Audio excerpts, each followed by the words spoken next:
Welcome to seesaw kitchen. आणि आज मी बनवणार आहे बटाट्याचे पराठे। मस्त मऊ लुसलुशीत आणि एकदम काटोकाट बटाट्याची भाजी जाईल असे आलूचे पराठे आज आपण बनवणार आहोत। तर इथे मी बटाटे बॉईल करून घेतलेले आहेत। तर आता त्यावरची साल काढून घेऊयात। बटाट्यावरची साल काढून झालेली आहे। आता आपण कोथिंबीर आणि कढीपत्ता कट करून घेऊयात। तर कोथिंबीर, कढीपत्ता आणि कांदाही मी कट करून घेतलेला आहे। कांदा अगदी चॉपरच्या साहाय्याने बारीक कट करून घेतलेला आहे। तर बटाटा आता मॅशरच्या साहाय्याने व्यवस्थित कुस्करून घ्यायचा आहे। बटाट्याचे तुकडे अजिबात राहायला नको, नाहीतर पराठा फुटू शकतो।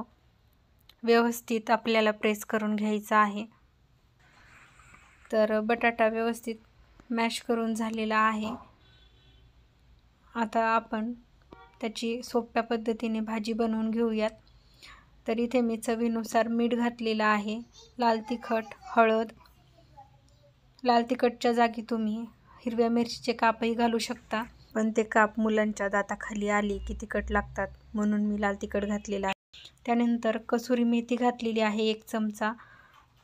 कांदा, कढीपत्ता आणि कोथिंबीरही घातलेली आहे। आणि आता हे सर्व व्यवस्थित मिक्स करून घेतलेलं आहे। तर भाजी पण आपली अशी इन्स्टंट तयार झालेली आहे। कणिक आपण रेग्युलर चपातीला जशी मळून घेतो तशी कणिक मळून घेतलेली आहे।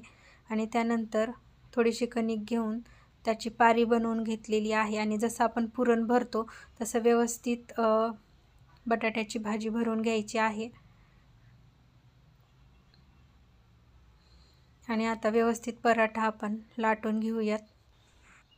तशी बटाट्याची भाजी थोडी कोमटच आहे, त्यामुळे थोडंसं काळजीपूर्वक लाटावं लागतं। पराठा लाटून झालेला आहे। आता व्यवस्थित तूप लावून भाजून घेऊयात। हे बटाट्याची भाजी आहे, जर ती थंड झाली तर पराठे अजून छान येतात, पण सकाळी घाई असल्यामुळे मी 2-3 बनवून घेतलेले आहेत। तरी खूप छान झालेले आहेत, बघू शकता। फुगलेला पण आहे पराठा। इथे तुम्ही तुपाऐवजी बटर किंवा तेलही वापरू शकता। अर्ध्या तासानंतर मी हा पराठा बनवलेला आहे।